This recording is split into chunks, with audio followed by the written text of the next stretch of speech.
মাননীয় গাঁওবুঢ়াদেৱ লগতে বন্ধু বান্ধৱসকল আজি আমাৰ বঢ়াইদিয়া গাঁৱত ৭১ সংখ্যক ৰঙালী বিহু উদযাপন কৰা হ'ল। এই বিহুত আমি হাত বিহুৰ লগত সংগতি এখন গামোচা উত্তোলন কৰিলোঁ।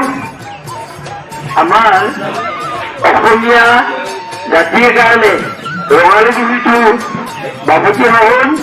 আমি এই ৰঙালী বিহু কেতিয়াও এৰি থাকিব নোৱাৰোঁ। ৰঙালী বিহু অবিহনে অসমীয়া জাতিৰ অস্তিত্ব নোহোৱা হৈ যাব। সেয়ে আমি ৰঙালী বিহুটো বাপতি সাহোন বুলি আমি ভাবিব লাগে। এই উৎসৱটো আমাৰ অসমীয়া জাতিৰ কাৰণে ৰঙৰ উৎসৱ। বিহু তিনিটা বিহুৰ ভিতৰতে বহাগ বিহু অৰ্থাৎ ৰঙালী বিহুটো আমাৰ ৰঙৰ বিহু। এই ৰঙৰ বিহুত আমি সকলোৱে আনন্দ উল্লাহেৰে উদযাপন কৰিবৰ কাৰণে আমি সদায় চেষ্টা কৰি আছো আৰু আমি কৰিছো।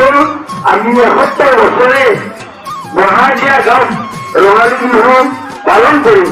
আমি আমাৰ গাঁৱলৈ গৌৰৱ কঢ়িয়াই আনিছো। অসম চৰকাৰৰ পৰা যি সহায় সাহায্য আগবঢ়াইছে সেই সহায় সাহায্যৰ আদিষ্টত আমি আছো।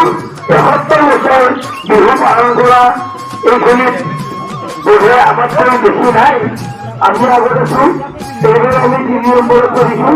যিয়ে নহওক কোনো বঢ়াৰদিয়াবাসী ৰাইজে কোনো ভেদাভাৱ নাৰাখি আমাৰ এই ৰঙালী বিহু উৎসৱটি আমি সকলোৱে আগবাঢ়ি আহি আনন্দেৰে যাতে সংগ্ৰহ কৰোঁ তাৰ কাৰণে মই সকলো গাঁওবাসীৰ মাজত আহ্বান জনাইছো।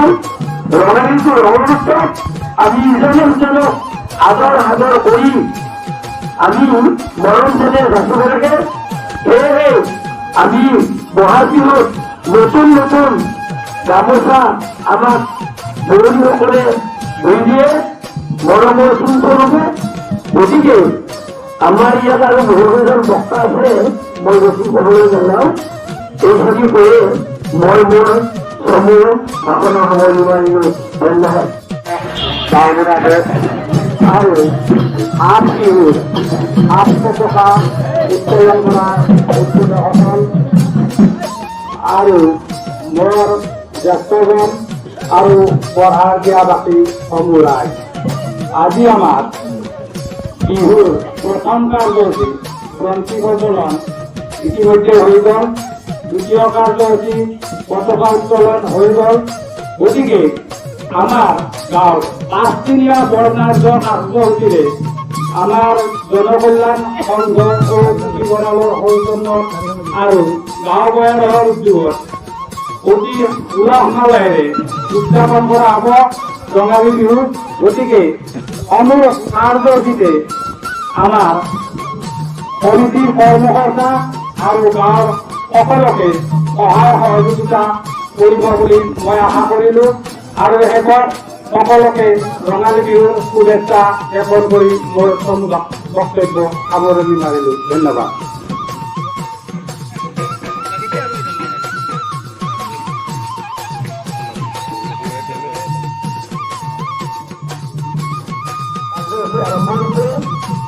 আমাৰ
আজি বাইদেউৰ লগত আমাৰ মাজত উপস্থিত আছে আমাৰ বাইদেউৰ হাজবেণ্ড ৰাহুল শইকীয়া ডাঙৰীয়া।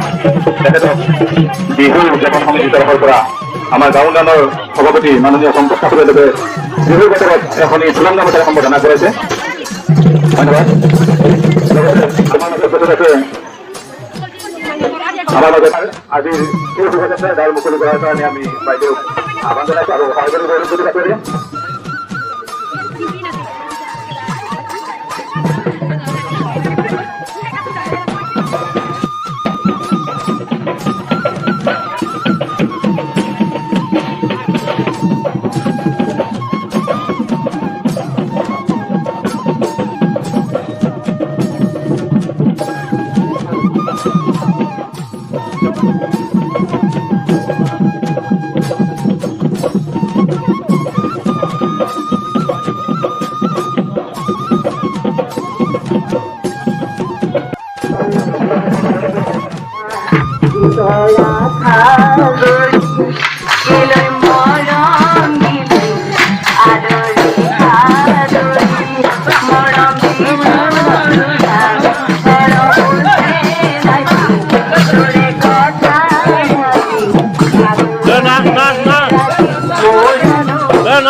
আমাৰ সভাপতি ঠাকুৰীয়াই আমাৰ সম্বৰ্ধনাটো আগবঢ়াইছে।